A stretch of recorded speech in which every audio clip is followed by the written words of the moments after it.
El olor me golpeó antes de que pudiera ver la casa. No era el aroma así habitual del jazmín de mi jardín al atardecer. Era una mezcla agria de cerveza derramada, cigarrillo barato y sudor humano. Eran las 5 de la tarde de un martes y acababa de terminar un turno doble de 16 horas en la planta de cirugía. Mis pies, hinchados dentro de mis zapatos de enfermera, palpitaban con cada paso. Lo único que anhelaba era el silencio de mi sala, una taza de té y el peso de mi gato en el regazo. Pero la música estridente, una cumbia que hacía vibrar los cristales de las ventanas, me dijo que el silencio no sería una opción. El cansancio se evaporó, reemplazado por una alarma fría que me recorrió la espalda. Avancé por el sendero de piedra que yo misma había colocado en 1998, y la escena completa se reveló. Había una fila de 6 vecinos esperando en mi propio porche. Reconocí a la señora Polo, del 4B, que sostenía un billete de $20 en su mano temblorosa.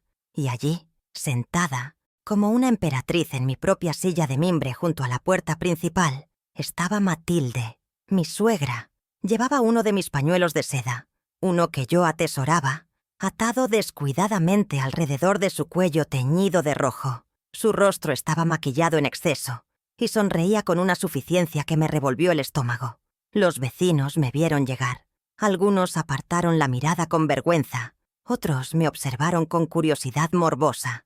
El objeto central de su poder improvisado descansaba sobre una mesita plegable, una caja de zapatos vacía, la tapa a un lado, rebosante de billetes arrugados de 5, 10 y $20. Era mi caja de ahorros para emergencias de la cocina, la que guardaba bajo el fregadero. Matilde le arrebató el billete a la señora Polo y, sin mirarla, lo arrojó a la caja. «Son $20 la entrada, querida. Incluye una bebida», anunció Matilde con voz chillona, dirigiéndose al siguiente en la fila.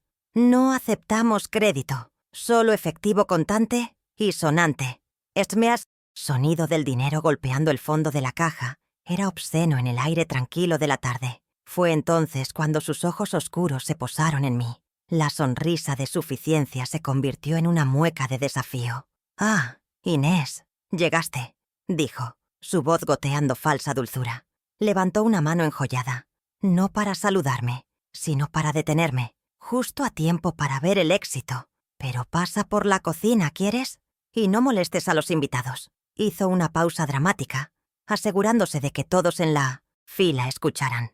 Roberto me dio permiso de usar la sala. Estamos en un evento privado. La palabra «invitados» salió de su boca como un insulto dirigido directamente a mí. El calor subió por mi cuello hasta mis mejillas. Sentí los ojos de la señora Polo sobre mí, llenos de una lástima que odiaba más que la burla.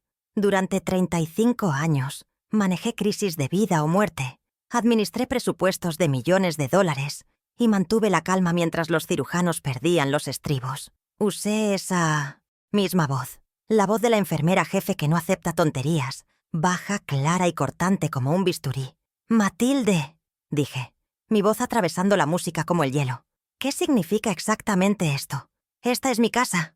No fue una pregunta, fue una declaración de hechos. Ella se rió. Fue una risa seca, como hojas muertas raspando el pavimento. Se inclinó hacia adelante, su aliento a licor barato llegando hasta mí. «Era tu casa, Inés. Era», repitió, saboreando la palabra. «Mi hijo, tu esposo, el dueño legal de esta propiedad, me dio permiso explícito». Levantó la barbilla, sus ojos brillando con malicia pura, mientras los vecinos observaban el espectáculo. «Así que, si no te gusta lo que ves, Inés, si mi éxito te molesta, vete tú», señaló con un dedo huesudo hacia la calle, expulsándome efectivamente de mi propio hogar. Mi mirada se desvió más allá de su hombro, a través de la puerta abierta de mi casa. La vi. Mi botella de coñac Remy Martin, la que me regaló mi padre antes de morir y que guardaba para una ocasión verdaderamente especial, estaba abierta sobre la mesa del comedor. Un joven que no reconocí la estaba sirviendo en vasos de plástico rojo, mezclándola con refresco de cola. Vi mis cojines del sofá tirados en el suelo, manchados de ceniza.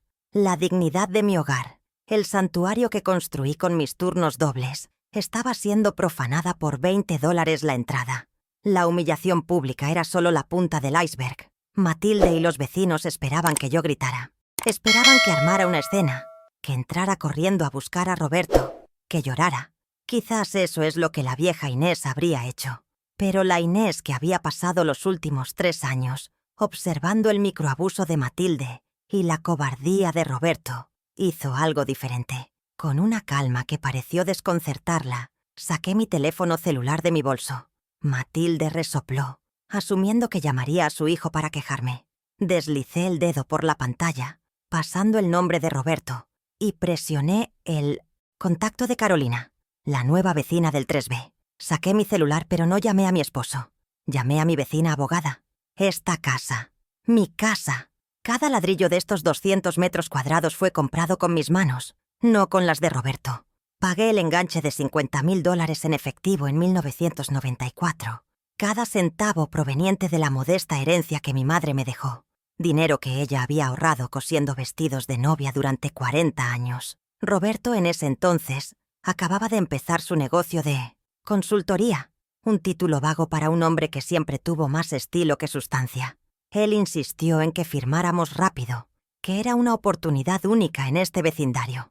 Yo estaba tan orgullosa de proveer un hogar sólido, un lugar donde podríamos envejecer juntos. Creí que estábamos construyendo un patrimonio compartido, pero solo yo estaba poniendo los cimientos. Recuerdo la conversación en la notaría como si fuera ayer. Yo estaba revisando los documentos de cierre, mi pluma lista para firmar junto a la suya, pero Roberto me detuvo, poniendo su mano sobre la mía con esa sonrisa encantadora que siempre usaba para salirse con la suya. «Inés, cariño», dijo en voz baja, «con tu trabajo en el hospital, eres vulnerable. ¿Qué pasa si un paciente descontento te demanda? Podrían ir tras la casa». Me convenció de poner la escritura solo a su nombre, presentándolo como un acto de protección, una estrategia inteligente para protegernos de demandas. Yo, la mujer que auditaba inventarios, farmacéuticos y detectaba errores de facturación de miles de dólares, caí en la trampa más vieja. Confié. Mis 35 años en el Hospital Central no fueron un paseo. Fui enfermera jefe de la planta de cirugía durante las últimas 2 décadas, un trabajo que consumía mi alma y mi cuerpo. Administrar ese presupuesto significaba luchar por cada gasa, cada catéter, cada hora extra del personal, mientras yo hacía turnos dobles, a veces trabajando 70 horas a la semana, cubriendo vacaciones y bajas por enfermedad. Roberto disfrutaba de almuerzos largos con clientes potenciales que nunca se materializaban. Yo llegaba a casa con el olor a antiséptico impregnado en mi piel y encontraba la casa vacía, con una nota en la nevera pidiéndome que no olvidara pagar la factura de su auto deportivo. La primera gran grieta apareció hace 10 años. La consultoría de Roberto colapsó. Fue despedido, aunque él lo llamó una transición estratégica. De la noche a la mañana, sus ingresos desaparecieron, pero sus gastos no. Tenía deudas de tarjetas de crédito que ascendían a más de $15,000, gastos de restaurantes caros y ropa de marca que no podíamos permitirnos. Fui yo quien liquidó esa deuda. Usé el dinero que había separado meticulosamente para mi propia jubilación, el fondo que había construido con mis turnos de fin de semana. Vi cómo $15,000 de mi esfuerzo se esfumaban para limpiar su desorden financiero. Él ni siquiera pareció avergonzado. Lo vio como mi deber. Mientras yo pagaba la hipoteca sola, mes tras mes, año tras año, durante la última década, él se dedicaba a reinventarse. Esto implicaba jugar golf 3 veces por semana y tomar cursos en línea sobre inversiones que nunca daban frutos. Cada pago de $1,800 salía de mi cuenta corriente, directamente de mi cheque de nómina. Yo guardaba cada comprobante, cada extracto bancario, no por desconfianza, sino porque así operaba yo. Soy una mujer de registros. Archivaba los pagos de la hipoteca junto a mis evaluaciones de desempeño del hospital. Eran la prueba tangible de mi vida y mi trabajo. Recuerdo la reforma de la cocina en 2012. Roberto insistió en que necesitábamos electrodomésticos de alta gama, acero inoxidable alemán y encimeras de granito que costaron $25,000. «Es una inversión en la propiedad, Inés», argumentó. «Aumentará el valor de reventa». Por supuesto, fue mi bono de desempeño de ese año el que cubrió el costo total de la remodelación. Él supervisó a los trabajadores, criticando la alineación de las baldosas, mientras yo trabajaba turnos extra para reponer los fondos que habíamos gastado. Él disfrutaba del escenario, yo pagaba por los decorados. Luego, hace 3 años, llegó Matilde. Su visita iba a ser temporal. Acababa de enviudar y Roberto insistió en que necesitaba nuestro apoyo. Solo serán unos meses. Mamá se siente sola. Inés, no seas egoísta. Esos meses se convirtieron en 1 año, luego en 2. La casa, mi santuario de 200 metros cuadrados, dejó de ser mía. Mi comida gourmet desaparecía de la despensa para ser reemplazada por sus marcas baratas. Mis cremas faciales caras se vaciaban a un ritmo alarmante. Pequeñas humillaciones diarias diseñadas para hacerme sentir como una invitada en el espacio que yo había comprado y mantenido. Cada vez que intentaba establecer un límite, Roberto intervenía. Si yo le pedía a Matilde que por favor no fumara dentro de la casa, él me acusaba de ser cruel con una anciana afligida. Si yo señalaba que ella había dejado la estufa encendida, él me decía que estaba exagerando. «Mamá es así, tienes que entenderla», decía, evitando mi mirada. Me convertí en la villana de mi propia historia, la esposa fría y controladora que no entendía la devoción filial.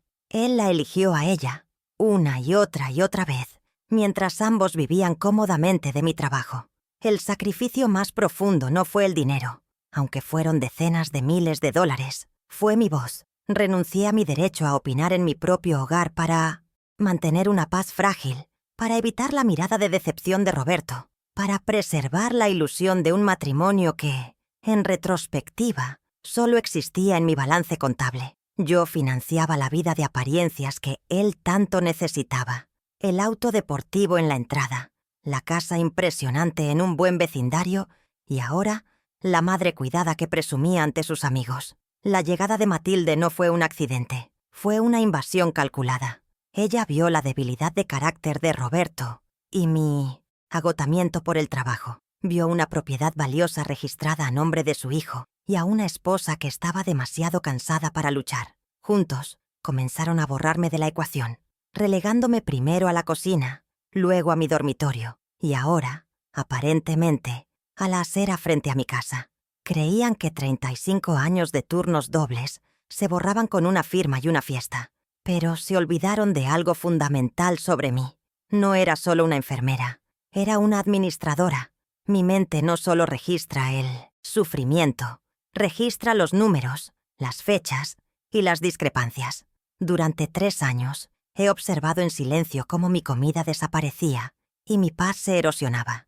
He escuchado cómo Roberto la defendía, cómo sus voces se volvían susurros cuando yo entraba en una habitación. Subestimaron mi capacidad para la auditoría, mi paciencia metódica y mi tolerancia al dolor. Pensaron que estaba jubilada. En realidad, solo estaba acumulando datos. Y ahora, parada en la acera, mirando la humillación pública que habían montado, no sentía desesperación. Sentía una claridad fría, la misma que sentía antes de una cirugía complicada. El diagnóstico estaba completo. La infección se había extendido. Matilde y Roberto habían cometido un error fatal. Confundieron mi silencio con su misión. Habían olvidado que la enfermera jefe es quien firma el alta, pero también quien registra la negligencia. Y yo tenía cada recibo, cada comprobante de pago de los últimos 30 años. La fiesta apenas comenzaba. Carolina me hizo pasar a su apartamento. Era el espejo opuesto al caos de mi casa. Minimalista, ordenado, con el leve aroma a café caro y papel de libros. Le expliqué la escena en mi porche. La caja de dinero, la botella de coñac de mi padre, su rostro, el de una abogada corporativa de 45 años acostumbrada a batallas de alto calibre, se endureció, no con lástima, sino con una indignación profesional. «Inés», dijo, sirviéndome un vaso de agua que mis manos temblorosas apenas podían sostener. «Lo que describes no es una simple falta de respeto. Es una operación comercial ilegal en tu propiedad y, potencialmente, fraude conyugal». Me explicó que, aunque la casa estuviera a nombre de Roberto, al ser un bien adquirido y mantenido durante el matrimonio, Yo tenía derechos claros, pero para ejercerlos necesitaba más que mi palabra.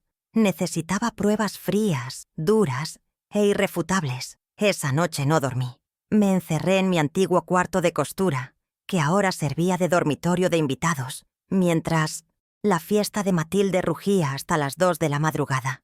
Oía las risas estridentes, el tintineo de los vasos y los gritos de Roberto actuando como el anfitrión perfecto. El olor a cigarrillo se filtraba por debajo de la puerta, impregnando mis sábanas. Cada carcajada era una bofetada.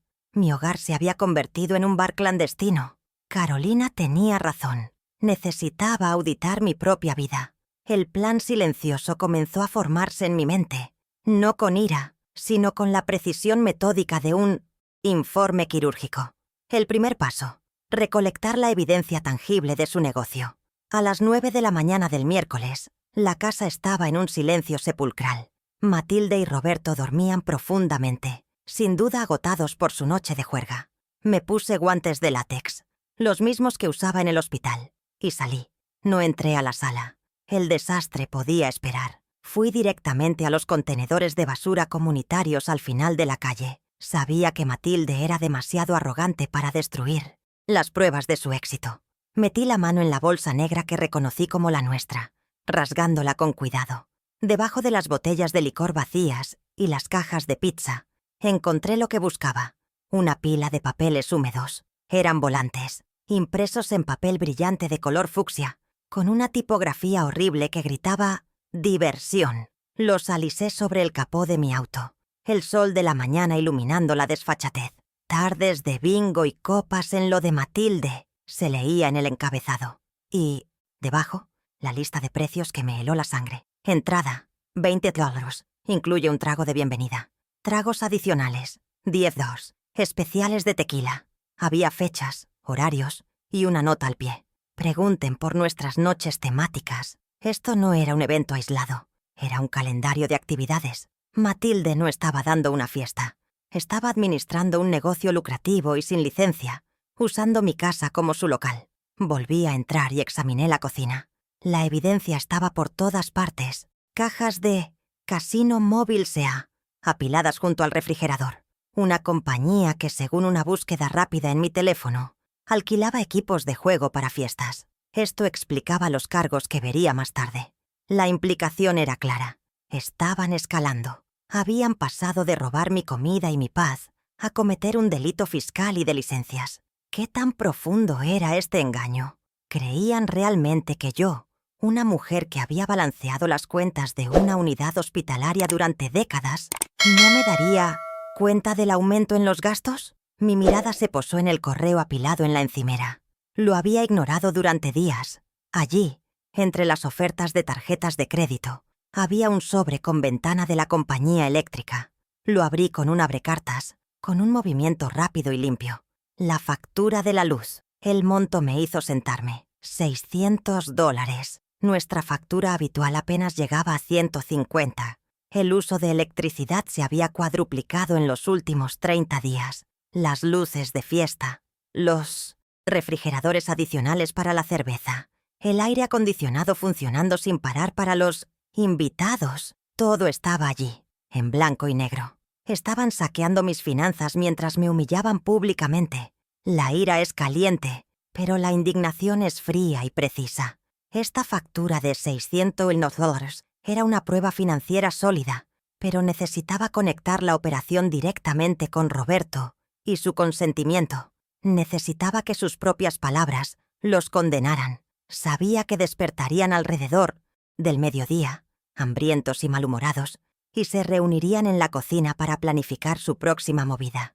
Tomé mi teléfono celular, abrí la aplicación de grabación de voz y deslicé el dispositivo debajo del sofá de la sala, justo contra la pared que compartía con la cocina, un lugar donde el sonido viajaba perfectamente. Luego, salí de casa para ir a la biblioteca, creando una coartada. El tiempo que pasé en la biblioteca fue el más largo de mi vida.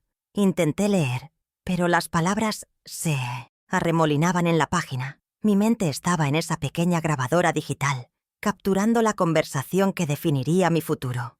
Cada minuto era una agonía. ¿Se darían cuenta? ¿Bajarían la voz? Regresé a la casa a las 3 de la tarde. Estaba vacía. Roberto había salido en su auto deportivo y Matilde estaba, presumiblemente, en su habitación viendo sus telenovelas. Con el corazón latiéndome en la garganta, me arrodillé, recuperé mi teléfono y me encerré en el baño, el único lugar con cerradura. Me puse los auriculares. Al principio solo había silencio y el ruido de la cafetera. Luego la voz de Matilde, quejumbrosa. «Roberto, esa idiota de Inés casi arruina todo ayer. ¿Viste su cara?» La voz de mi esposo, Roberto, sonó cansada, pero cómplice. «Tranquila, mamá. ¿Qué va a hacer? Ya te lo dije, la casa está a mi nombre. Legalmente, Inés no puede hacer nada». Hizo una pausa y escuché el sonido de un encendedor. «Solo aguanta un poco más. El banco aprueba el préstamo de $75,000 el lunes. Una vez que tengamos ese dinero, tu negocio de eventos despegará y podremos decirle adiós». $75,000. El número resonó en el pequeño baño, absorbiendo todo el aire. No era por el dinero de las fiestas. Las fiestas de $20 eran solo la fachada, el capital inicial para financiar algo mucho más grande. Un préstamo hipotecario. Estaban planeando usar la casa que yo pagué, mi patrimonio, el legado de mi madre, como garantía para financiar la empresa fraudulenta de Matilde. Y planeaban hacerlo el lunes. Hoy era miércoles. Tenía menos de 5 días para detener una ejecución financiera que me dejaría en la calle. La grabación de audio era la prueba de la intención y la conspiración. Los volantes eran la prueba de la operación ilegal. La factura de la luz era la prueba del daño financiero inmediato. Pero me faltaba el eslabón final, la prueba del préstamo. Sabía que Roberto nunca dejaría papeles como esos a la vista. Pero recordé la cuenta bancaria conjunta. La Afona abrimos en 1995 y yo dejé de usarla hace una década, cuando sus deudas se hicieron evidentes, pero nunca la cerré. ¿Sería tan estúpido como para usarla? Encendí mi vieja computadora de escritorio, esa que él nunca tocaba. Me tomó 20 minutos recordar la contraseña. Era jefe de cirugía 1994. Una ironía que casi me hizo reír. La cuenta estaba activa, muy activa. Mis ojos escanearon los movimientos de las últimas 3 semanas. Mi respiración se detuvo. No eran gastos pequeños, eran retiros sistemáticos, sumando exactamente $3,500. El dinero que quedaba de mis últimos depósitos de nómina antes de jubilarme. El colchón que había olvidado que existía. Estaba siendo drenado. Lo peor no eran los montos, sino los destinatarios. Resalté las líneas en la pantalla con el cursor, como si mi resaltador amarillo físico pudiera marcarlas. Había múltiples cargos a insumos de fiesta express, pero el más alarmante era un pago de $1,200 a Casino Móvil S.A., la misma compañía de Metocientios. Las cajas que vi en la cocina. No solo estaban organizando fiestas de bingo, estaban organizando juegos de azar. Estaban usando los últimos vestigios de mis ahorros para financiar una operación de juego ilegal, exponiéndome a un riesgo legal que ni siquiera había considerado. La casa, mi reputación, mi seguridad financiera, todo estaba en juego. El plan de Matilde era claro: usar mi dinero para montar un negocio ilegal lo suficientemente impresionante como para justificar un préstamo bancario, y luego usar ese préstamo para desaparecer, dejando a Roberto, y por extensión a mí, con la deuda. La solicitud de préstamo era la pieza que faltaba. No podía encontrarla en la casa. Era una prueba digital o documental que estaría en manos del banco. Necesitaba a Carolina. Esta evidencia era más grande que una simple disputa doméstica. Esto era un fraude bancario en ciernes. Cogí mi bolso y salí de casa. Esta vez no fui a la biblioteca. Fui directamente al apartamento de Carolina, sin llamar. La encontré revisando unos documentos en su mesa de comedor. Le puse el teléfono sobre la mesa y le di play a la grabación de audio. «El banco aprueba el préstamo de $75,000 el lunes», resonó la voz de Roberto en el apartamento impecable de la abogada. Carolina no parpadeó. Simplemente abrió su computadora portátil. «Si hay una solicitud de préstamo tan avanzada», dijo con calma, «habrá un registro público de gravamen pendiente. Vamos a encontrarlo». Tecleó rápidamente, accediendo a la base de datos del registro público del condado. Era una interfaz que yo nunca habría sabido navegar. Introdujo la dirección de mi propiedad. Esperamos lo que parecieron horas, pero fueron solo 30 segundos. Y allí estaba, una línea de texto que confirmaba todo. Solicitud de gravamen activa. Banco Comercial del Valle, por un monto de $75,000. La solicitud había sido presentada por Roberto, como único propietario. Estaba programada para cerrarse. La fecha y hora del cierre. Lunes, 10:00 a.m. Mi ejecución financiera tenía una cita programada. Carolina me miró, sus ojos agudos. Lo tenemos, Inés. Esta es la bala de plata. Imprimió el documento PDF. Era un formulario oficial, con el sello del banco y el número de solicitud. Esta era la prueba 4. La solicitud de préstamo no era solo una idea de Matilde, era una realidad legal a punto de concretarse. El plan de ellos era casi perfecto, pero habían subestimado a la enfermera que revisa cada detalle del historial del paciente antes de administrar la medicación. Y yo acababa de encontrar una contraindicación fatal en su plan. Roberto cree que la casa es suya porque su nombre está en el título. Le dije a Carolina, mi voz ya no temblando, sino fría como el acero. Matilde cree que es suya porque él le dio permiso. Sostuve el fajo de pruebas. Los volantes fucsias, la factura de luz de $600, el PDF del préstamo y mi teléfono con la grabación de audio. Vamos a enseñarles a quién pertenece realmente esta casa. Carolina sonrió.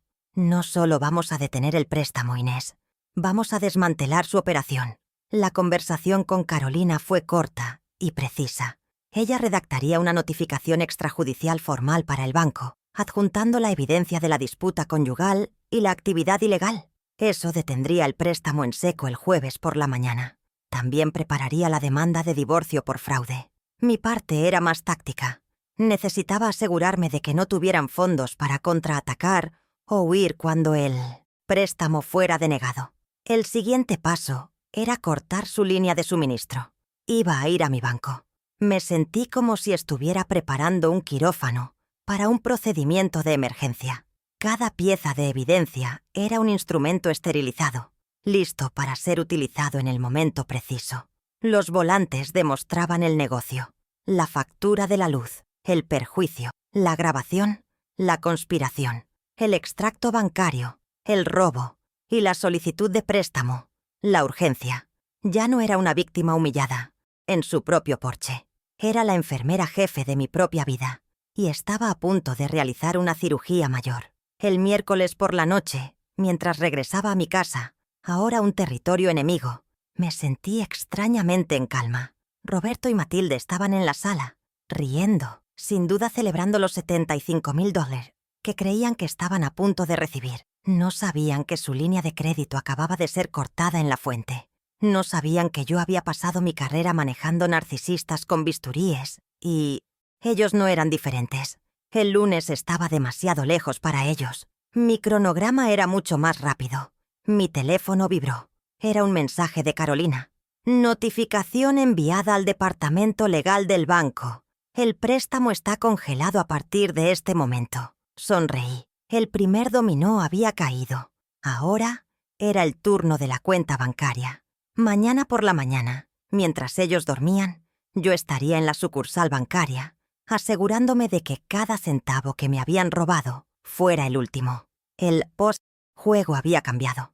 Ellos habían traído el caos a mi hogar, pero yo traería el orden. Un orden contable, legal e irrevocable. El jueves a la 1 de la tarde, entré en la sucursal principal de mi banco, el banco donde había abierto mi primera cuenta de ahorros como enfermera en 1989. El aire acondicionado zumbaba y el silencio era denso, roto solo por el tecleo rítmico de las cajeras. Me senté frente a la gerente de la sucursal, la señora Méndez, una mujer con gafas de montura severa que había manejado mis finanzas personales durante 20 años. Puse mi identificación en su escritorio de caoba pulida. Señora Méndez, buenos días. Estoy aquí para reportar actividad fraudulenta en mi cuenta conjunta, número 0447B, y solicitar un bloqueo inmediato de todos los fondos restantes. Mi voz era serena. la misma que usaba para informar a una familia de un resultado quirúrgico. Saqué los extractos bancarios que había impreso la noche anterior.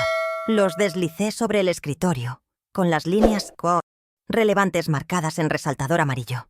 Estos cargos, dije, señalando los pagos de $1,200 a Casino Móvil S.A. y los múltiples retiros para insumos de Fiesta Express, no fueron autorizados por mí. Suman un total de $3,500 en las últimas 3 semanas. La señora Méndez frunció el ceño. Inés, entiendo su preocupación, pero esta es una cuenta conjunta. El señor Roberto tiene tanto derecho legal como usted para retirar fondos. Sabía que diría eso, y estaba preparada. La interrumpí, con calma, pero con una firmeza que la hizo detenerse. Usted tiene razón. Él tiene derecho a retirar. Lo que no tiene derecho es a utilizar fondos conyugales que provienen de mi pensión para financiar una operación comercial ilegal, exponiéndome a mí, la otra titular de la cuenta, a una grave responsabilidad legal y fiscal. Coloqué uno de los volantes fucsias de Matilde sobre los extractos bancarios. $20 la entrada, $10 los tragos. Esto no es una fiesta, señora Méndez. Es un bar clandestino y un casino sin licencia, operando desde mi domicilio. Esto es lavado de dinero. La palabra ilegal y lavado cambiaron la temperatura de la oficina. El golpe de gracia fue la siguiente prueba. Y están usando estos fondos como capital inicial, mientras intentan defraudar a otra institución financiera. Le entregué la copia impresa de la notificación que Carolina ya había enviado al Banco Comercial del Valle esa misma mañana, a las 11 a.m. en punto. Esta es una notificación formal de disputa de propiedad y fraude, enviada por mi abogada. Mi esposo y mi suegra intentaban asegurar un préstamo hipotecario fraudulento de $75,000 sobre la propiedad, que está en disputa de divorcio. El préstamo ha sido congelado esta mañana. Ahora tenía toda su atención. Estaba conectando los puntos para ella, los retiros sospechosos, el negocio ilegal y el fraude bancario. La señora Méndez, al ver la notificación legal de Carolina con el sello de recibido del otro banco, ya no dudó. Su profesionalismo se activó. Entiendo perfectamente la gravedad de la situación, señora Inés. Dada la evidencia de actividad ilegal y la notificación formal de disputa legal activa, procederé a congelar la cuenta de inmediato. Observé en su monitor cómo sus dedos tecleaban la orden. Los $3,500 restantes en la cuenta quedan retenidos pendientes de una investigación y una orden judicial. Nadie, ni usted, ni el señor Roberto, podrá tocar ese dinero. Salí del banco con el recibo del bloqueo. En mi bolso. Había cortado su línea de suministro. Esa misma tarde, ejecuté el segundo paso de mi plan, la auditoría histórica. Mientras Matilde y Roberto estaban fuera, probablemente intentando gastar el efectivo que habían recolectado el martes, subí al ático. El aire era pesado, olía a cedro y a papel viejo. Allí, en 4 archivadores de metal gris, guardaba mi verdadera vida. No álbumes de fotos, sino 35 años de registros meticulosos. Saqué las carpetas etiquetadas como Hogar, Hipoteca y Mejoras, organizadas por año fiscal, desde 1994 hasta el presente. Mi competencia oculta, mi amor por los números, estaba a punto de salvarme. Durante 4 horas me senté en el suelo polvoriento, bajo la luz de una sola bombilla.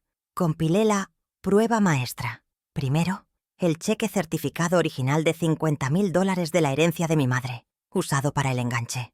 Luego, 30 años de pagos hipotecarios, cada uno documentado con un extracto de mi cuenta personal, no la conjunta. Cada pago de $1,800 saliendo de mi cheque de nómina del Hospital Central. Era una montaña de papel que demostraba sin lugar a dudas quién había pagado por esa casa de 200 metros cuadrados. Roberto tenía su nombre en un título. Yo tenía el balance general de 3 décadas. Añadí la factura de la renovación de la cocina de 2012 por $25,000, pagada con mi bono de desempeño. Añadí los recibos de la liquidación de sus deudas de tarjeta de crédito. Esos $15,000 de 2014. Cuando terminé tenía una carpeta de 5 centímetros de grosor, perfectamente organizada con pestañas y notas adhesivas. Esta era la munición que Carolina usaría en la corte de divorcio. Esto no solo detendría la venta de la casa, probaría mi propiedad del 85% de sus activos, tal como lo habíamos discutido. El plan de ellos era sobre un préstamo de $75,000. El mío era sobre la recuperación de $500,000 en patrimonio.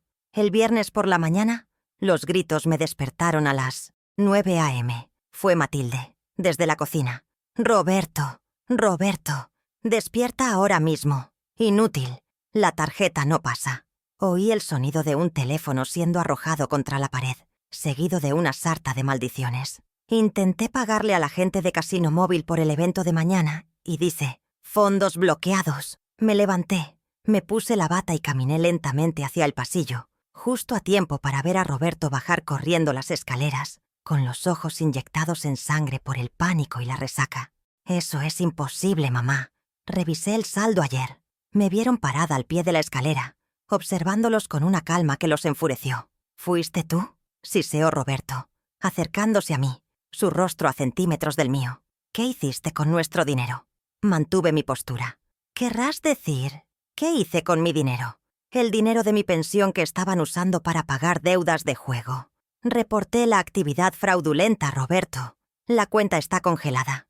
El color desapareció del rostro de mi esposo. Entendió que yo había ido al banco, pero Matilde no había terminado. «Olvida esa cuenta estúpida», gritó ella, agitando su teléfono. «Acabo de recibir una llamada del banco comercial, del préstamo. Esa abogada tuya envió una carta.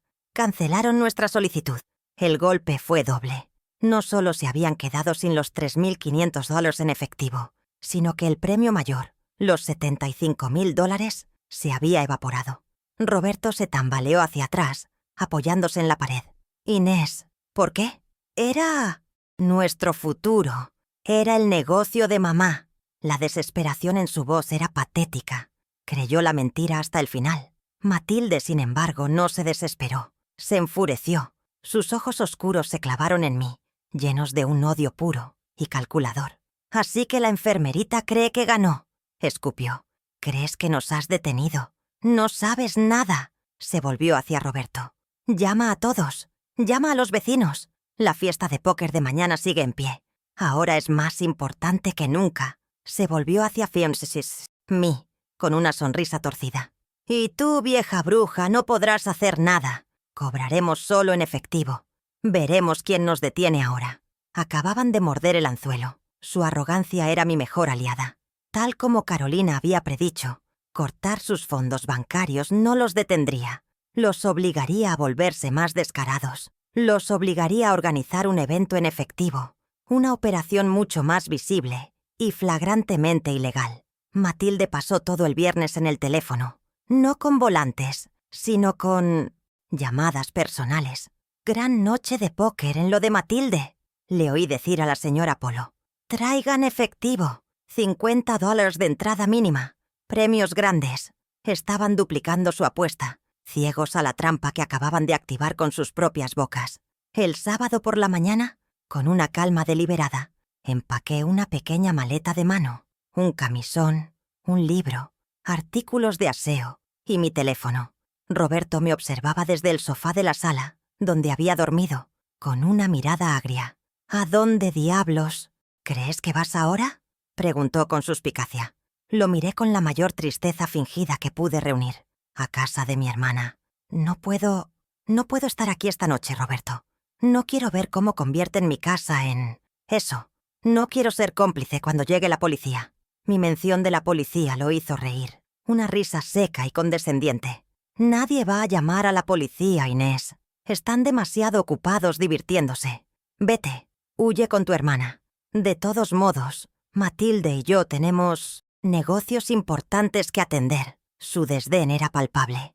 Verme derrotada, huyendo con una maleta, era la confirmación final para él de que había ganado, de que yo era débil e irrelevante. «Que te diviertas», le dije en voz baja, y cerré la puerta principal detrás de mí, dejando la llave en la cerradura por dentro. No fui a casa de mi hermana, por supuesto. Arrastré mi maleta 2 puertas más abajo, hasta el apartamento 3B, el de Carolina, su sala de estar impecable y moderna, tenía una vista estratégica perfecta de la entrada de mi casa. Desde su ventana, con una taza de té de menta en la mano, nos sentamos a observar. A las 5:00 p.m. en punto, vimos llegar la camioneta blanca de Casino Móvil S.A. Vimos a 2 hombres descargar 3 mesas de póker de fieltro verde, sillas plegables y cajas de fichas. Vimos a Roberto salir a recibirlos, entregándoles un fajo de dinero en efectivo, probablemente lo último que les quedaba. A las 6:30 p.m., los invitados comenzaron a llegar. Reconocí a la mayoría del vecindario. La señora Polo, el señor Gutiérrez, incluso la pareja joven del 5C. Todos entraban con dinero en efectivo en la mano, atraídos por la emoción del juego ilegal. Matilde estaba en la puerta, radiante, recogiendo el dinero en su vieja caja de zapatos, la misma del martes. Se sentía poderosa, la reina de la cuadra, organizando el evento más exclusivo. Cada billete que entraba en esa caja era un clavo más en su ataúd legal. Carolina estaba en su escritorio, no mirando por la ventana, sino al teléfono. «Sargento Miller», dijo con voz clara y profesional. «Le habla Carolina Fuentes. Le confirmo que el evento de juego ilegal y venta de alcohol sin licencia en el 455 de la calle Robles está en pleno desarrollo. Tenemos confirmación visual de la llegada del equipo de Casino Móvil S.A. y al menos 20 invitados ya han pagado la entrada en efectivo. Sí, estamos listos». Colgó el teléfono. «Llegarán en 15 minutos. Están esperando nuestra señal». Miré mi reloj. 7:15 p.m. La música ya estaba alta. El humo de los cigarrillos salía por las ventanas abiertas de mi sala. Podía oír la voz estridente de Matilde gritando: «¡Hagan sus apuestas!». Carolina se puso su chaqueta de traje. «Inés, este es el momento. Una vez que entremos, las cosas sucederán muy rápido. La policía asegurará la escena. Yo presentaré las pruebas. Tú solo tienes que mantenerte firme». Asentí, mi corazón latiendo con fuerza, pero no de miedo. Era la adrenalina controlada de antes de una cirugía. Tomé el altavoz Bluetooth portátil que había traído en mi bolso. Carolina tomó su maletín de cuero, que no contenía solo papeles, sino copias de todas las pruebas. Los volantes, los extractos, la grabación de audio, la solicitud de préstamo cancelada. «Recuerda, Inés», dijo mientras abríamos la puerta de su apartamento, «esta noche no estamos aquí para discutir. Estamos aquí para ejecutar. Estamos recuperando tu casa y tu vida, con precisión contable». El aire fresco de la noche nos golpeó mientras caminábamos hacia mi casa. Mientras cruzábamos el césped, vi al cerrajero que Carolina había contratado, esperando discretamente en su camioneta sin marcar en la esquina, tal como estaba previsto. El plan tenía muchos pasos, y todos estaban convergiendo en este preciso instante. Matilde y Roberto creían que esta noche era su gran victoria financiera, su recuperación después de que yo intentara arruinarlos. No tenían idea de que la fiesta del sábado no era para ellos, era para mí. Y los invitados de honor acababan de llegar. El viernes por la tarde fue una guerra fría. Después de que el banco confirmara que la cuenta estaba congelada y que el préstamo de $75,000 había sido denegado, gracias a la intervención de Carolina, la casa se llenó de un silencio denso y venenoso. Matilde y Roberto se encerraron en la cocina durante horas, sus voces un murmullo furioso. Yo me quedé en mi cuarto, no escondida, sino preparando mi siguiente movimiento, la auditoría completa, de mis 30 años de pagos hipotecarios, organizándolos en la carpeta que sería mi arsenal en la corte. Sabía que el silencio no duraría. Estaban acorralados, sin fondos y sin el gran premio. Un animal acorralado siempre es el más peligroso, y ellos acababan de perder su ruta de escape financiera. La confrontación ocurrió a las 6 de la tarde, justo cuando el sol comenzaba a bajar, tiñendo la sala de un naranja enfermizo. Salí de mi cuarto para buscar un vaso de agua. Ambos estaban esperándome, parados en medio del pasillo como 2 guardias. Roberto sostenía un papel en la mano. Lo agitaba. Era la escritura. El documento que yo le había permitido poner a su nombre hacía 30 años para protegernos. Su rostro estaba pálido, pero sus ojos inyectados en sangre. «Inés, ya basta de tus juegos estúpidos», dijo con una voz que intentaba ser autoritaria, pero temblaba de pánico. Hablé con mi abogado. Este papel dice que la casa es mía. Mía. Matilde estaba a su lado, vibrando de rabia. «¿Y vas a largarte de aquí?», siseó, dando un paso adelante. «Mi hijo te ha tolerado suficiente. Estamos preparando una orden de restricción en tu contra por acoso y por intentar sabotear nuestros negocios. Te vamos a sacar de esta casa, vieja loca. Diré que me has amenazado, que temo por mi vida». Esta era su nueva estrategia. El mapa de Stakes acababa de escalar. Habían perdido el frente patrimonial y ahora intentaban ganar el legal y reputacional, pintándome a mí, la dueña, como una intrusa, acosadora. Querían expulsarme legalmente de la casa que yo pagué. Observé el papel en la mano de Roberto. La escritura. Tantos años de mi vida reducidos a una firma que di por confianza ciega. Levanté la mirada hacia él, no con miedo, sino con una profunda lástima. «Ese papel, Roberto», dije con calma, «es el símbolo de tu mayor error. No es una fortaleza, es tu celda». Él parpadeó, confundido por mi serenidad. «Ese título solo te da el derecho de firmar, pero no te da derecho al dinero que yo usé para pagarlo. Y tú lo sabes». Mi calma pareció enfurecerlos más que cualquier grito. «¡Insolente!», gritó Matilde. «Verás cuando llegue la policía con la orden». Fue entonces que ejecuté mi pequeña victoria, el reverso que cambió la dinámica de poder en ese pasillo. Saqué mi teléfono del bolsillo de mi bata. No marqué ningún número. Simplemente abrí mi correo electrónico y le mostré la pantalla a Roberto. «Llegas tarde, Roberto. Esta mañana, a las 11 a.m., mi abogada, Carolina Fuentes, del 3B, no solo notificó al banco del préstamo, sino que también presentó la demanda de divorcio por fraude». Roberto retrocedió como si lo hubiera golpeado. La palabra abogada y fraude eran dos golpes que no esperaba. Él pensaba que esta era una pelea doméstica. Yo le estaba mostrando que era un litigio formal. «¿Abogada?», repitió Matilde, su voz perdiendo filo por primera vez. «¿Qué abogada? Estás mintiendo». Le sonreí, una sonrisa fría, sin humor. «Oh, no miento. Carolina es muy real y muy competente. Y ella ya tiene copias de tus volantes fucsias, de la factura de luz de $600 y de la grabación donde ambos conspiran para cometer fraude bancario». Vi el momento exacto en que el pánico reemplazó a la ira en los ojos de Roberto. Se dio cuenta de que no estaba luchando contra su esposa cansada.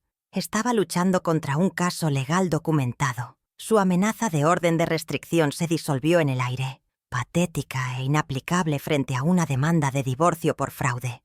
La Santos dinámica cambió instantáneamente. Yo ya no era la víctima arrinconada.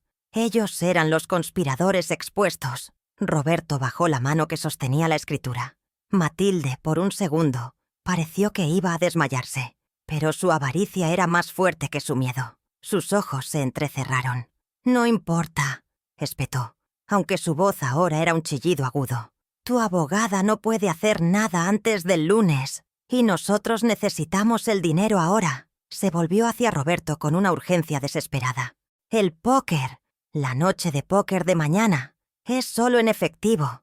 Esa bruja no puede tocar el efectivo». Y así mi pequeña victoria no resolvió el problema final, pero los empujó exactamente hacia donde yo quería. Su fallido intento de intimidación legal los dejó con una sola opción: la gran noche de póker del sábado. Ya no era solo una forma de ganar dinero, era su única esperanza de reunir fondos para pagarle a Casino Móvil S.A. y contratar a un abogado para defenderse de mi demanda. La fiesta del sábado se había convertido en su última y desesperada batalla, y yo ya había preparado el campo de batalla. Había llamado a los testigos y había programado la hora exacta de su caída. Dejé que se aferraran a esa última esperanza. «Como quieran», dije, y volví a mi habitación, cerrando la puerta. La tensión era insoportable. El gran confronto estaba a solo 24 horas de distancia. Llegamos a las 7:15 p.m. en punto. La gran noche de póker estaba en pleno apogeo. Desde la acera podía oír el zumbido de 20 personas hablando al mismo tiempo, el sonido seco de las fichas de póker golpeando el fieltro y la voz estridente de Matilde gritando «¡Ciegas arriba!». El humo del cigarro flotaba desde las ventanas abiertas de mi sala. Una nube gris que apestaba a arrogancia. Había al menos 25 vecinos allí. Todos mis vecinos. La misma gente que me saludaba en el ascensor. Ahora cómplices de un casino clandestino en mi hogar. Para ellos era una noche de sábado emocionante. Para Matilde y Roberto era su última y desesperada toma de efectivo. Matilde estaba sentada junto a la puerta, no en mi silla de mimbre, sino en una silla de director alquilada, con Casino Móvil S.A. impreso en el respaldo. La caja de zapatos del martes había sido reemplazada por una caja de metal con cerradura. Estaba rebosante. Roberto, vestido con una chaqueta de terciopelo que yo no había visto antes, servía bebidas de mi mueble bar, actuando como el perfecto anfitrión, el dueño de un club exclusivo. Sus risas eran las más fuertes de la sala. Se sentían intocables. Creían que el efectivo en esa caja era su salvación, su nuevo comienzo. No sabían que era su sentencia final. Crucé mi propio umbral. No iba sola. A mi derecha Carolina, con su maletín de cuero negro, exudando una autoridad tranquila. A mi izquierda, 2 agentes de la policía municipal, un hombre y una mujer, con uniformes impecables. No habíamos llamado por una disputa doméstica. Carolina había reportado una operación de juego ilegal con venta de alcohol sin licencia y alteración del orden público. Todo documentado. El primer policía que entró no dijo nada. Simplemente caminó hacia el equipo de música y lo apagó. El silencio fue instantáneo y brutal. El chasquido de una ficha al caer sobre una mesa sonó como un disparo. Todas las cabezas se giraron. 25 pares de ojos pasaron del desconcierto al shock. Vieron a Matilde, congelada con la mano en la caja de dinero. Vieron a Roberto, con una botella de whisky en la mano. Y luego me vieron a mí, parada en la entrada, serena, flanqueada por la ley. La señora Polo, que sostenía un trago, dejó caer su vaso de plástico al suelo. El rostro de Matilde pasó del triunfo a la confusión y luego a una furia lívida. Roberto palideció visiblemente, el color desapareciendo de su rostro como el agua por un desagüe. El aire en la sala se volvió espeso, irrespirable. ¿Qué significa esto?, gritó Matilde poniéndose de pie de un salto. Su voz era un chillido, agudo. «Esta es una fiesta privada. No pueden entrar aquí sin una orden». Se volvió hacia mí, señalándome con un dedo tembloroso. «Es ella. Esta bruja loca los llamó porque está celosa». Luego se dirigió a los policías con una arrogancia que desafiaba la lógica. «Mi hijo me dio permiso. Él es el dueño. Largo de aquí. Todos ustedes». Su voz resonó en el silencio, exponiendo su pánico. Ella realmente creía que el permiso de Roberto estaba por encima de la ley. Carolina dio un paso adelante, colocando su maletín sobre la mesa de centro. Habló con la voz clara y proyectada de una abogada en la corte. «Buenas noches a todos. Mi nombre es Carolina Fuentes. Soy la abogada de la señora Inés, la residente de esta propiedad». Hizo una pausa, dejando que esas palabras se asentaran. «Y tienen razón. Esto no es una fiesta privada. Es una operación comercial ilegal». Abrió su maletín y sacó el primer objeto. Era uno de los volantes fucsias. Lo sostuvo en alto para que todos lo vieran. «Están participando en un evento con cobro de entrada, venta de alcohol sin licencia y juego sin licencia».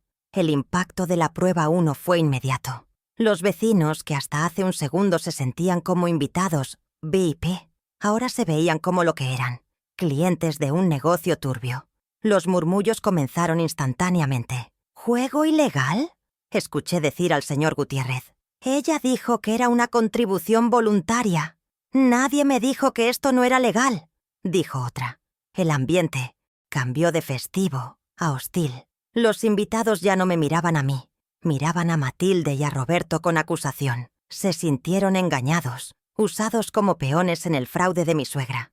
Roberto intentó intervenir con su falsa confianza de vendedor. «Oigan, tranquilos. Es solo un malentendido. Mi esposa», comenzó a decir, moviendo las manos nerviosamente. Pero yo di un paso adelante, mirándolo directamente a los ojos, y él se calló. Luego, giré mi atención hacia la mujer que había profanado mi hogar. Mi voz era baja, pero cortó el aire como un cuchillo frío. «Matilde, La fiesta terminó. Hice una pausa, asegurándome de tener su atención completa. Esta es mi casa, la que yo pagué durante 30 años. Y usted no está invitada. Saqué mi propio objeto clave, el pequeño altavoz Bluetooth que había traído en mi bolso. Lo encendí. Se conectó a mi teléfono con un pitido suave. Matilde me miró, sin comprender. Roberto, sin embargo, pareció entender lo que venía. Su rostro se descompuso. Presioné play. La grabación de audio, mi prueba 2, llenó la sala. La voz de mi esposo, Roberto, clara como el cristal. «Mamá, ya te dije, la casa está a mi nombre.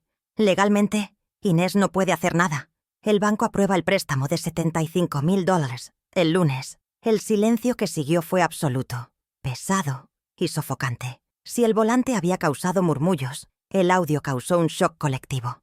Los vecinos se quedaron inmóviles. Escucharon la conspiración con sus propios oídos. Escucharon la traición. La señora Polo se llevó la mano a la boca. Vi al señor Gutiérrez sacudir la cabeza con disgusto. El plan de robarme $75,000, usando mi propia casa como garantía, acababa de ser transmitido a todo el vecindario. La humillación pública que Matilde me había infligido el martes ahora le era devuelta, multiplicada por 25. Roberto se quedó paralizado, su rostro una máscara de terror. No podía moverse, no podía hablar. Había sido expuesto no solo como un fraude, sino como un tonto manipulado por su madre. Un hombre dispuesto a robarle a su esposa de 35 años, su estatus, su reputación de consultor exitoso y anfitrión generoso. Se evaporó en esos 30 segundos de audio. Se encogió, literalmente, apoyándose contra la pared, incapaz de mirar a nadie. La vergüenza era un olor tan fuerte como el del humo del cigarrillo. Matilde, por otro lado, reaccionó con una furia animal. «¡Me grabaste!», gritó con los ojos desorbitados. «¡Eso es ilegal! ¡Policía! ¡Arréstenla!». Me grabó en Sietosuran, mi propia... en esta casa. Pero los policías la miraban con una calma profesional, impasibles. Su grito de «ilegal» sonaba hueco después de que todos escucharan el contenido de la grabación. Su intento de voltear la situación era patético. Había perdido a la audiencia, había perdido su poder, y estaba a punto de perder todo lo demás. Carolina esperó a que el grito de Matilde se apagara. Luego, con una sincronización dramática perfecta, levantó la prueba 3. No era un volante, no era un audio. Era un documento legal, frío y oficial. La solicitud de préstamo hipotecario. «Mientras ustedes jugaban al póker», dijo Carolina, su voz resonando con autoridad, «el señor Roberto y la señora Matilde planeaban ejecutar este gravamen sobre la propiedad de la señora Inés. Un préstamo de $75,000 para financiar este... negocio». Paseó la mirada por la sala, asegurándose de que cada vecino entendiera que su dinero de la entrada estaba financiando un fraude mayor. Y entonces, Carolina asestó el golpe final, la consecuencia financiera que Matilde no podía comprender. Pero la conspiración falló. Miró directamente a Matilde, que la observaba con la boca abierta. «El banco recibió nuestra notificación extrajudicial el jueves por la mañana, junto con la evidencia de esta operación ilegal y la demanda de divorcio por fraude». Carolina hizo una pausa perfecta. «El préstamo de $75,000 está cancelado». El sonido de esas palabras pareció golpear a Matilde físicamente. La noticia de que el dinero, el gran premio de $75,000, había desaparecido, la rompió. Fue como si le hubieran cortado los hilos. Sus ojos se abrieron con pánico puro, su cerebro calculando la pérdida. Se tambaleó. Su mirada se dirigió a lo único que le quedaba, la caja de metal con el efectivo de la noche. Gruñó, un sonido animal, y se abalanzó sobre la mesa para agarrar la caja. Pero en su prisa, su mano golpeó la copa de vino tinto que sostenía. La copa voló por el aire y se estrelló contra el suelo de madera que yo había barnizado, rompiéndose en 1000 pedazos. El vino tinto salpicó sus zapatos, como sangre. Ese fue el momento. La imagen que nadie olvidaría. Matilde, la gran anfitriona, de rodillas, con el vestido manchado de vino, tratando de recoger billetes de $20 entre los cristales rotos. Los vecinos, sintiéndose sucios por la asociación, comenzaron a retirarse en silencio. «Deberíamos irnos», susurró uno. «Esto es un desastre». «Pobre Inés», dijo otro. Se movieron en masa hacia la puerta, ansiosos por abandonar la escena del crimen, murmurando sus disculpas hacia mí mientras pasaban. No querían ser parte de esto. La platea se había disuelto, dejando solo a los culpables. En menos de 2 minutos, la sala estaba vacía, excepto por mí, Carolina, los policías y los 2 antagonistas rotos. Los empleados de Casino Móvil S.A. se quedaron allí, confundidos, dándose cuenta de que probablemente no les pagarían. Carolina se volvió hacia la oficial de policía. «Señores policías», dijo con calma, «pueden proceder». La oficial se acercó a Matilde, que seguía en el suelo, aferrada a la caja de dinero. «Señora, por favor, póngase de pie. Está usted alterando el orden público y operando un negocio sin licencia. Tiene que abandonar la propiedad inmediatamente». «No pueden hacerme esto. Vivo aquí. Soy su madre», gritó Matilde, aferrándose a la pata de la mesa. Pero la oficial fue firme. «Señora, la residente legal, la señora Inés, y su representante legal le están pidiendo que se retire. Si no coopera, será arrestada por allanamiento». Los 2 oficiales la levantaron suavemente pero con firmeza. La escoltaron fuera de la propiedad, ella gritando maldiciones todo el camino, la caja de metal aún apretada contra su pecho. La primera consecuencia, la legal, estaba ejecutada. Matilde estaba fuera de mi casa. Mientras la puerta principal se cerraba detrás de Matilde y los oficiales, un hombre con un overol azul entró. Había estado esperando en la esquina, como estaba planeado. Era el cerrajero. Caminó directamente hacia la puerta principal, sin mirarnos, y comenzó a trabajar en la cerradura. El sonido agudo y metálico de su taladro perforando el cilindro fue el sonido más dulce que había escuchado en 3 años. Roberto, que había estado observando todo en un estupor silencioso, dio un respingo. «Oiga, ¿qué está haciendo? Esa es mi puerta». El cerrajero lo ignoró. Carolina se acercó a Roberto.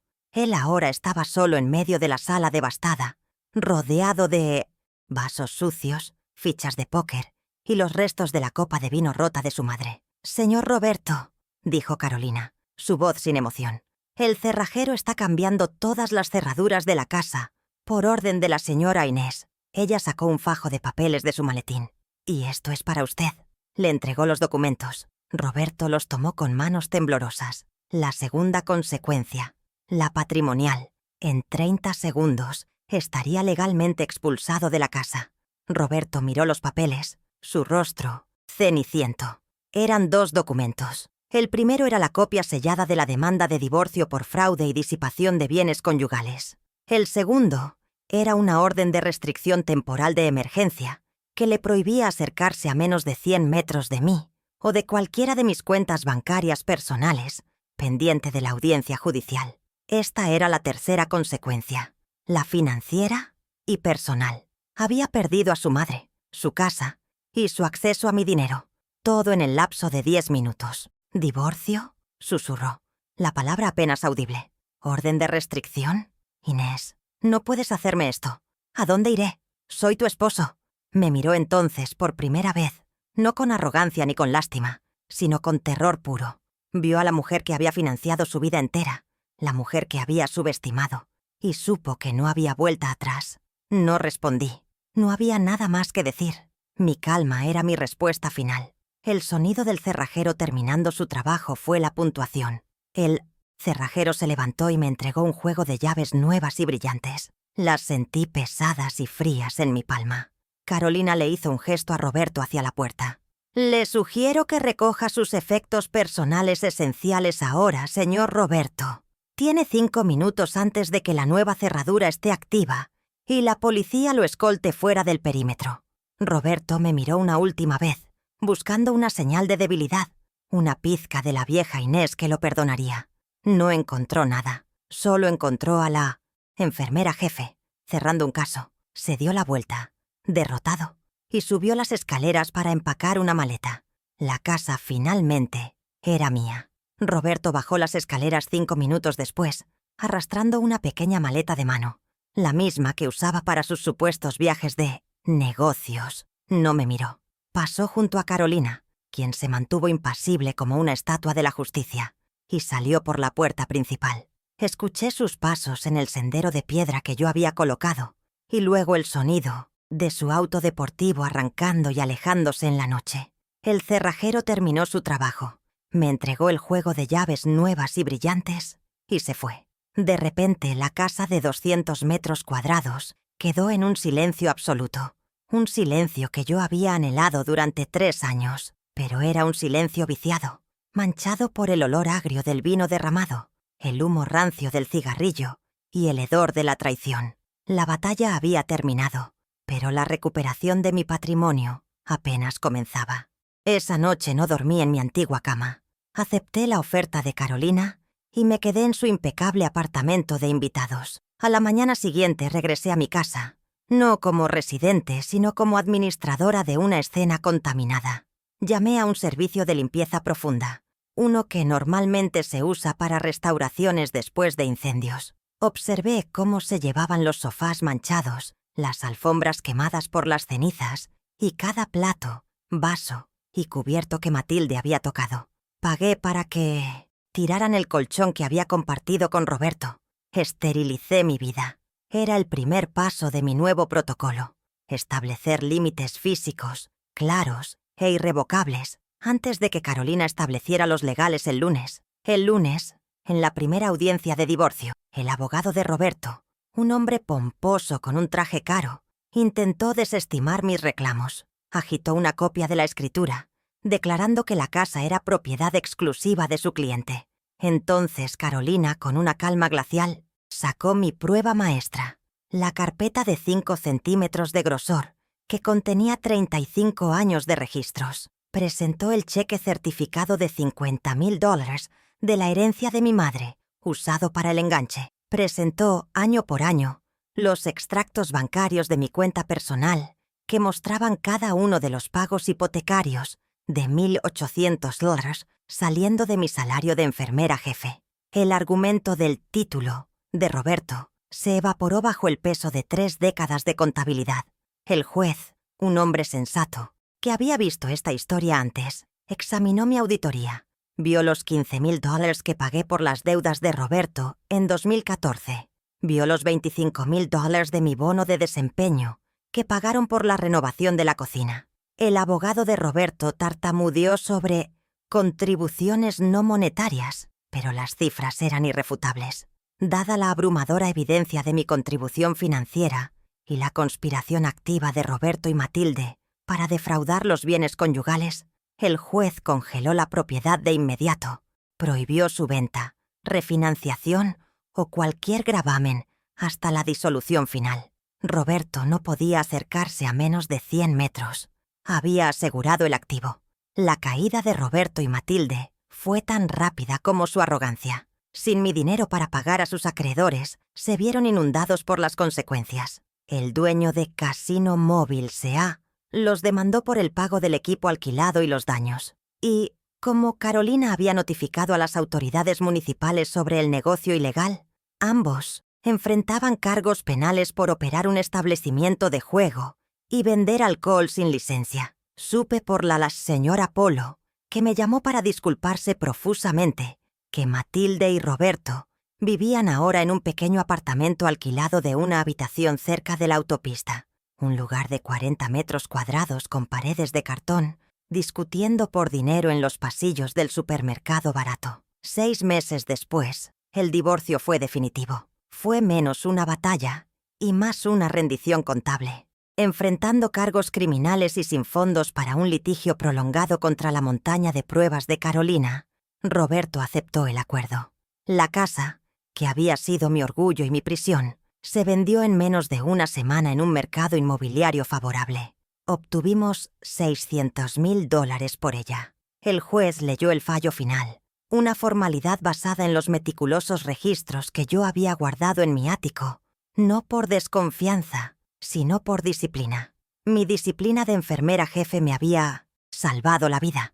El fallo de la corte fue quirúrgico.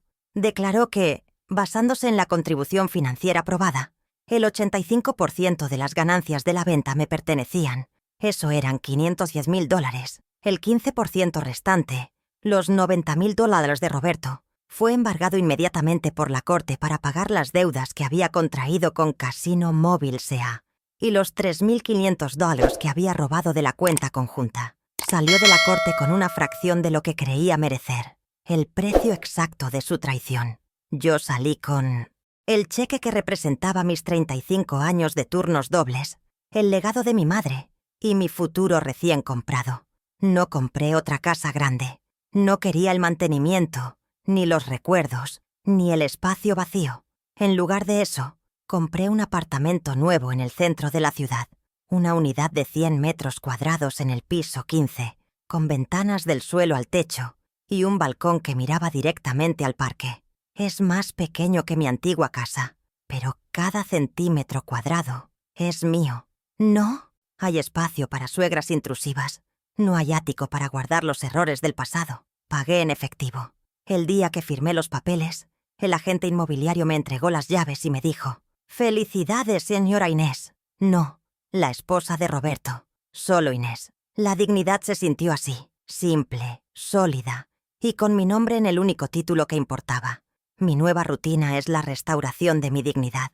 Me despierto con el sol que entra por las ventanas limpias, no con los ronquidos de Roberto o las quejas matutinas de Matilde. El silencio en mi apartamento no está manchado de ira. Es una tela de fondo serena para mis propios pensamientos. Preparo una sola taza de té de jazmín, exactamente como me gusta, y me siento en mi balcón. Ya no reviso extractos bancarios con una sensación de pavor, buscando gastos inexplicables. En lugar de eso, leo los libros que compré, escucho la música clásica que Roberto siempre apagaba y disfruto del simple lujo de respirar aire limpio en un espacio que es completa e indiscutiblemente mío. Esta mañana, en mi balcón, mientras el sol de las 10 calentaba mi rostro, extendí un juego de planos sobre mi pequeña mesa de bistró.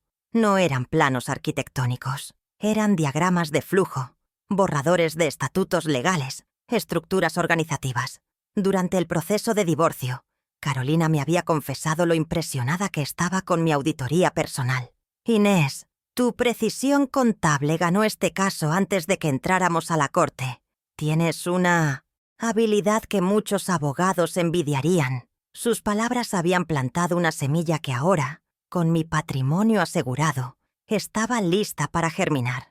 El proyecto que revisaba con mi té es el Fondo Fénix para enfermeras. Es un fondo de ayuda legal que estoy creando, financiado con una porción significativa de mi acuerdo de divorcio. Está dedicado a ayudar a enfermeras jubiladas, mujeres como yo, a navegar disputas patrimoniales y fraudes familiares, mujeres que pasaron sus vidas enteras administrando el cuidado de otros, solo para descubrir que nadie estaba administrando el cuidado de sus propios intereses. Mi competencia oculta, mi habilidad para auditar y documentar el caos, ya no salvaría solo mi patrimonio. Ayudaría a otras mujeres a salvar el suyo. Mi dolor se había transformado en un propósito. Vendí la mesa del comedor donde Matilde había contado su dinero sucio. Vendí el mueble bar que Roberto había vaciado para impresionar a los vecinos. Me quedé solo con lo que había ganado y construido. Miro la ciudad extenderse bajo mis pies y finalmente entiendo la lección que me costó 35 años de trabajo y 3 años de humillación aprender. Matilde creía que la casa era de quien tuviera el permiso para usarla. Roberto creía que la casa era de quien tuviera su nombre en el título. Yo tuve que enseñarles, con extractos bancarios, con la ley y con un cerrajero, que el hogar y el poder que contiene pertenecen verdadera e irrevocablemente a quien sabe administrar las cuentas.